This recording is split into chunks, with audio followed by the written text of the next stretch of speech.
இந்த அனல் பாயும் வெயிலில் வெள்ளமென திரண்டு வந்திருக்கின்ற மறுமலர்ச்சி திராவிட முன்னேற்றக் கழகத்தின் இமை பொழுதும் நெஞ்சில் நீங்காது என்னை இயக்கிக் கொண்டிருக்கின்ற கண்மணிகளே, தாய்மார்களே, வள்ளுவர் கூட்டத்துக்கு அருகிலே திரண்டிருக்கிறோம்.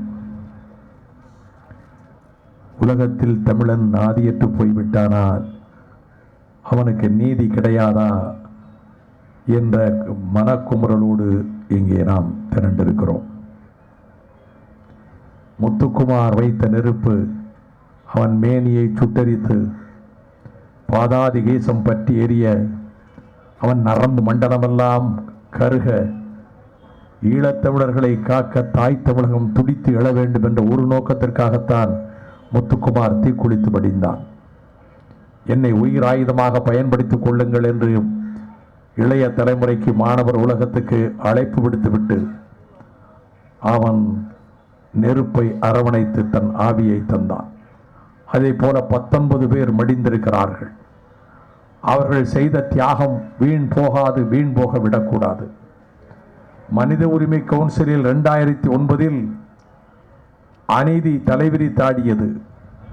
ராஜபக்சேவுக்கு ஆதரவாக பாராட்டு தீர்மானம் நிறைவேற்றப்பட்டது. இந்திய அரசு பரிந்து கட்டி கொண்டு அந்த தீர்மானத்தை நிறைவேற்றியது. கியூபாவும் சீனாவும் உடனிருந்தன. பின்னர் தமிழகத்தில் ஏற்பட்ட கொந்தளிப்பு, மாணவர்கள் போராட்டம், இதனுடைய உலக நாடுகளிலே வாழக்கூடிய புலம்பெயர் ஈழத்தமிழர்கள் ஆங்காங்கு நடத்திய போராட்டம், லண்டன் மாநகரத்துக்குள் இருமுறை வந்தபோதும் செருப்பால் அடித்து விரட்டுவதைப் போல ராஜபக்சே அடித்து விரட்டப்பட்டான் என்பதும், அவன் அங்கே பேச இருந்த இடத்திலே ஆக்ஸ்போர்ட் பல்கலைக்கழகத்திலே பேச முடியாமலே திரும்பி சென்றான் என்பதும் நாம் நினைவிலே கொள்ள வேண்டும். எனவே இந்த போராட்டங்கள் விளைவாக இந்த ஆண்டு அங்கே நடைபெற்ற படுகொலைகள் குறித்து ஒரு சுதந்திரமான விசாரணை வேண்டும் என்று மனித உரிமை கவுன்சில் தீர்மானம் போட்டது. மனித உரிமை ஆணையர் 3 பேரை நியமித்தார். பின்லாந்தினுடைய அதிபர் மார்ட்டி ஆட்டிசாரி, நியூசிலாந்தினுடைய கவர்னர் ஜெனரலாக இருந்த சில்வியா விக்டர், பாகிஸ்தான் மனித உரிமை ஆணையர் ஆஸ்மா ஜஹாங்கீர். இந்த குழு இலங்கைக்குள் வரவிட மாட்டோம் என்று சொல்கிறான். இதே போலத்தான் இதற்கு முன்பு 2010 ஆண்டில் ஐநாவினுடைய பொதுச் செயலாளர் மார்சிகி தாரிஸ்பேன் தலைமையில் ஒரு குழுவை அறிவித்த போது எங்களுடைய தேசத்துக்குள், எல்லைக்குள், இலங்கைக்குள் நுழைய அனுமதிக்க மாட்டோம் என்று சொன்னார். பிறகு அனைத்துலக நாடுகளினுடைய எதிர்ப்பின் காரணமாக அந்த குழு அங்கே போய் விசாரணை செய்துவிட்டு ஒரு நீண்ட அறிக்கை தாக்கல் செய்தது. அதில் நெஞ்சை நடுநடுங்க வைக்கின்ற சம்பவங்கள், சின்ன குழந்தைகள் கொல்லப்பட்டது, பட்டினி போட்டு தமிழர்கள் கொல்லப்பட்டது, மருத்துவமனைகளிலே குண்டு வீசி அவர்கள் படுகொலைக்கு ஆளானது, அந்த கொடூரமான காட்சிகள், சேனல் 4 வெளியிட்ட காட்சிகள், இவையெல்லாம் உள்ளடக்கிய அறிக்கை வெளிவந்தது. இதற்கு பின்னர் தான் இந்த ஆண்டு இந்த தீர்மானம். நமக்கு நீதி கிடைக்குமா என்று நாம் ஏங்கி நிற்கிறோம். ஆனால் அந்த நீதியை மறுக்கிற விதத்திலே இலங்கையிலே விசாரணைக்கு அனுமதிக்க மாட்டேன் என்று கண்டுடைப்புக்கு அவன் ஒரு கமிஷன் போட்டிருக்கின்றான். இந்த சந்தர்ப்பத்தில் ஐநா சபையினுடைய குழுவை என் நாட்டுக்குள் நுழைய விடமாட்டேன் என்று சொன்ன இந்த திமிரும் ஆணவமும் கொண்டிருக்கக்கூடிய ராஜபக்சே ஐநாவினுடைய பொதுச்சபையிலே இந்த 25ஆம் தேதி பேச அழைக்கப்பட்டிருப்பது ஐநாவுக்கே அவமானகரமான காரியம். ஐநாவின் நம்பகத்தன்மையே மண்ணோடு மண்ணாகிவிட்டது. எனவே இதை கண்டித்து, இதை எதிர்த்து இந்த மாதிரியான கொந்தளிப்புகளும் போராட்டங்களும் தான் நீதியை பெற்றுக் கொடுக்கும், அந்த உணர்ச்சியை அணையாமல் காப்பாற்றிக் கொடுக்கும். தீர்வு என்பது சுதந்திர தமிழீழம்தான். அதை திட்டவட்டமாக நாங்கள் 1995 மாநில மாநாட்டில் திருச்சியிலே அறிவித்து விட்டோம். எங்களுக்கு எந்த தடுமாற்றமும் கிடையாது. தொடர்ந்து போராடி கொண்டிருக்கிறோம். 2009க்கு பிறகு ராஜபக்சே இந்தியாவுக்குள் வரக்கூடாது என்று ஒவ்வொரு கட்டத்திலும் போராடி இருக்கிறோம். காமன்வெல்த் விளையாட்டு போட்டிகளை கண்டுகளிக்க அழைக்கப்பட்ட போது எதிர்த்து போராடினோம். கிரிக்கெட் போட்டியை பார்க்க வருகிறார் என்று எதிர்த்து போராடினோம். சாஞ்சிக்கு வருகிறார் மத்திய பிரதேசத்துக்கு என்று இங்கே இருந்து ஆயிரக்கணக்கானவர்கள் 1500 மைல்களுக்கு அப்பால் இருக்கக்கூடிய இடத்துக்கு சென்று அங்கே போய் போராடினோம். தமிழர்களுடைய மான உணர்வை மறுவளர்ச்சி திராவிட முன்னேற்ற கழகம் தான் உலகத்துக்கு பறைசாற்றி இருக்கிறது. நரேந்திர மோடி பதவியேற்றார், நாம் கூட்டணியில் இருக்கிறோம். அவரிடமே சொல்லிவிட்டு இந்த கொலைகாரனை பதவியேற்பு விழாவுக்கு அழைத்தால் நாங்கள் எதிர்த்து போராடுவதை தவிர வேறு வழி கிடையாது என்று அறிவித்துவிட்டு போராடினோம். பதவியேற்பு விழா நடந்தது, நாங்கள் சிறைபிடிக்கப்பட்டோம். அதை போலத்தான் தீர்வு என்பது ஒன்றுதான், சுதந்திர தமிழீழம், அதற்கு பொது வாக்கெடுப்பு. இது உலகத்தில் முதலாக அறிவித்த இயக்கம் மறுமலர்ச்சி திமுக தான். இந்த கருத்து அதற்கு முன்பு எங்கும் சொல்லப்படவில்லை.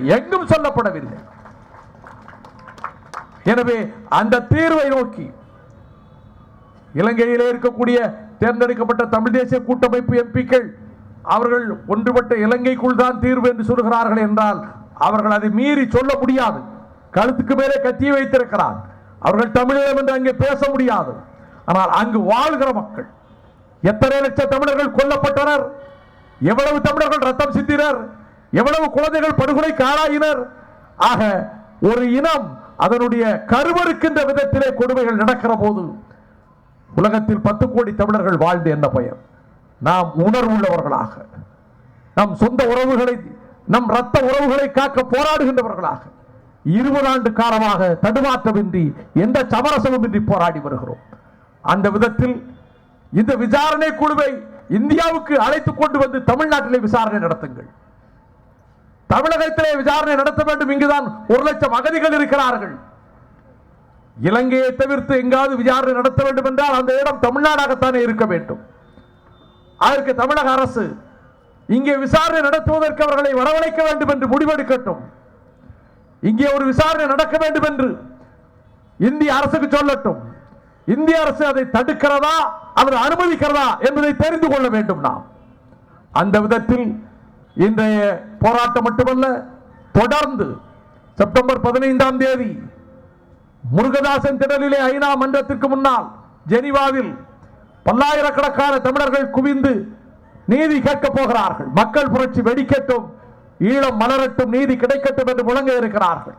அதே நாளில் அதே நேரத்தில் லட்சக்கணக்கான மறுமலர்ச்சி திராவிட முன்னேற்ற கழக தோழர்கள் அறிஞர் அண்ணாவின் பிறந்த நாளில் போயிருந்த வள்ளியிலே திரளப் போகிறோம்.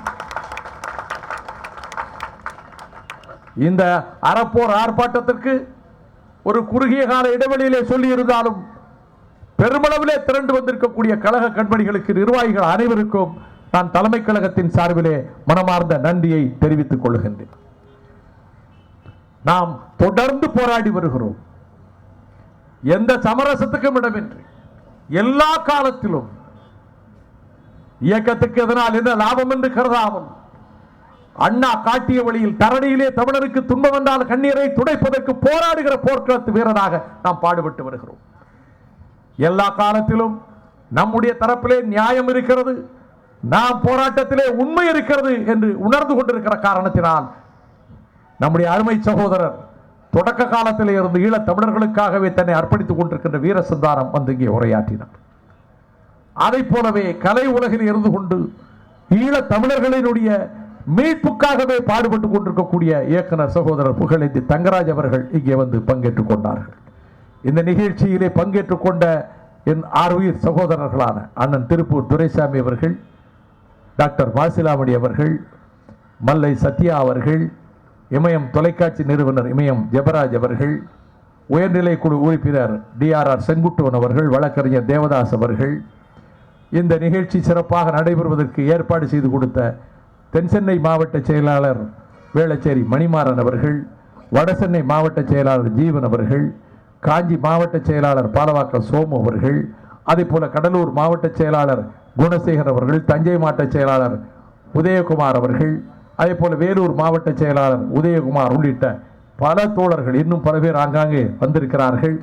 அனைவரும் இங்கே வருகை தந்திருக்கக்கூடிய அனைவருக்கும் நான் நன்றி தெரிவித்துக் கொண்டு, தொடர்ந்து நாம் ஈழ விடியலுக்கு போராடுகிற இயக்கம் என்ற தகுதியோடு தொடர்ந்து பாடுபடுவோம். நீங்கள் இந்த வெயில் வேளையிலும் இந்த போராட்ட களத்திலே கலந்து கொண்ட உங்கள் தியாக உணர்ச்சிக்கு தலை வணங்கி நன்றி தெரிவிக்கின்றேன். முசோலி போன்ற வரிசையில் ராஜபட்சங்கிற கொடுங்கோலை நம்ம மக்களை கொண்டு இருக்கிறோம். 3 லட்சம் பேர் மொத்தமாக செத்து மடிஞ்சிருக்கிறோம்.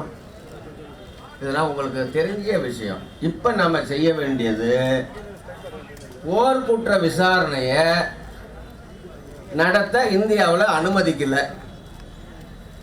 அப்ப யார் மேல ஒரு குற்றம்? ராஜபக்சே ஒரு குற்றவாளி, அதற்கு துணை போகிற இந்திய அரசும் குற்றவாளி தான் நம்ம சொல்ல வேண்டிய நேரம் வந்துருச்சு. அடுத்தது, போர்க்குற்ற விசாரணையை அனுமதி மறுத்த இலங்கை அதிபர் கொடுங்கோலன் ராஜபக்சேயை ஐநாவில் பேச அனுமதிக்கிறது. இது அதை விட கொடுமை.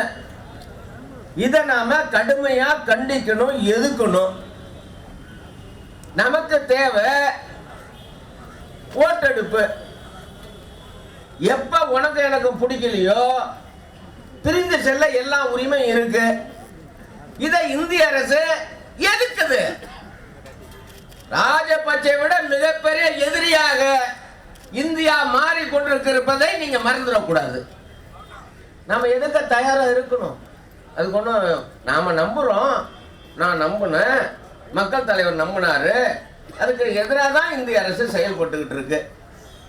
நமக்கு துணையா இருந்த பொன்னார், தமிழர் பொன்னார் இப்போது வாய்மூடி கொண்டிருக்கிறார். பொன்னார்னா தெரியுமில்ல உங்களுக்கு? இப்ப வாய்மூடிக்கிட்ட. தேர்தலுக்கு முன்ன பேச்சு மாறி போச்சு இல்ல? தேர்தலுக்கு முன்ன நம்மளை நம்ப வச்சு கழுத்தெடுத்திருக்கிறதா தான் நான் நினைக்கிறேன். சரி, இப்ப நாம் செய்ய வேண்டியது தொடர்ச்சியான போராட்டம். நல்லா நம்புங்க. நான் முடிச்சுக்கிறேன், நேரத்தை முடிச்சுக்கிறேன். மக்கள் தலைவருக்கு ஒரு வேண்டுகோளை வச்ச போறோம், அவ்வளவுதான். ஏன்னா எல்லாரும் பேச இருக்கிறாங்க, புதுசா நம்ம செய்ய போறது இல்லை. இந்த 15ஆம் தேதிங்கிறது மக்கள் புரட்சி வெடிக்கட்டும், சுதந்திர தமிழீழம் மலரட்டும்னு மாவீரர் திலீபன் உண்ணாவிரதம் இருந்தனால. அப்புறம் 26 சொல்ல வேண்டியதில்லை. இந்த 15ஆம் நாள் சர்வதேச அளவில் உள்ள, ஐரோப்பியாவில் உள்ள எல்லா தமிழர்களும் இங்கே கூடுறாங்க. பெல்ஜியத்திலிருந்து சைக்கிள் பேரணி போகுது. அந்த நாளில் இங்கே நாம் ஆர்ப்பாட்டத்தை தொடங்கணும். தொடர்ச்சியாக நடக்குது. இன்னைக்கு அண்ணன் மக்கள் தலைவர் தொடங்கி வச்சுட்டாரு. இனி தொடர்ச்சியாக எல்லா அமைப்புகளும் செய்ய இருக்கு. சீமா 14ஆம் தேதி ஆர்ப்பாட்டம் செய்கிறேன்னு சொல்லியிருக்கிறாரு. 26ஆம் தேதி உண்ணாவிரதம் இருக்கிறேன்னு சொல்லியிருக்கிறார். இதை வந்து அண்ணன்கிட்ட நேற்று இரவு பேசினேன். எல்லாருமே செய்ய தயாராக இருக்கிறாங்க. நீங்கள் அங்கே நீதிமன்றத்தில் 26ஆம் தேதி நிற்கிறீங்க அப்படிங்கிற விவரமெல்லாம் பேசினேன். இப்போ அண்ணனுக்கு ஒரு வேண்டுகோள் என்னன்னா, 25 ராஜபக்சே பேசுகிற நாள் அங்கே இருக்கு. நாம் அறவழியில், நான் காந்தி வழியில் நம்ம சொல்ல மாட்டேன், நான் வள்ளுவர் வழின்னு சொல்லுவேன், வள்ளலார் வழின்னு சொல்லுவேன். எனக்கு உனக்கு தொடர்பு கிடையாதுங்கிற ஒரு முடிவுக்கு நான் வந்துக்கிட்டு இருக்கிறவன். ஏன்னா நாங்களே ஏமாற்றப்பட்டுட்டோம், தமிழர்கள் ஏமாற்றப்பட்டுட்டாங்க. எங்கள் நிலம் போயிடுச்சு, எங்களுடைய எல்லா மொழி குறைஞ்சிக்கிட்டு போகுது, பண்பாடு அழிஞ்சிக்கிட்டு போகுது, எல்லாமே போகிறதுனால வெறுப்பு, அப்படி ஒரு வெறுப்பு. அதனால அன்னைக்கு நம்மால முடிஞ்சது என்ன செய்ய முடியும்? 25ஆம் தேதி அண்ணன் அவருக்கு அது ஏற்புடையதா இல்லையான்னு தெரியாது. அவர் களப்போராளி, எதற்கும் அஞ்சாதவர் தான், மக்கள் தலைவர் தான். நமக்கு ஒன்னே ஒன்று, நம்ம தமிழகம் முச்சிடும், மாவட்டம் தோறும், ஊர்கள் தோறும், தெருக்கள் தோறும் ராஜபக்சே படத்தை ஒட்டி சாணியால அடிக்கணும். இல்ல அவன் படத்தை வச்சு நடுத்தரில் கொளுத்தணும். இல்ல குடும்பாவிய மாவட்ட தலைநகர்ல கொளுத்தணும். அவன் அங்க பேசுற அன்னைக்கு தமிழ்நாட்டில் மூளை முடுக்கெல்லாம் கொளுத்த வேண்டும், எரிக்க வேண்டும் என்ற ஒரு கட்டளையை அண்ணன் இங்கே கூறுவாரையானால், தலைநகரில் முதல் ஆளாக கொளுத்துகிற ஆளாக இந்த சந்தானம் இருப்பான் என்பதை மட்டும் கூறி விடைபெறுகிறேன். நன்றி.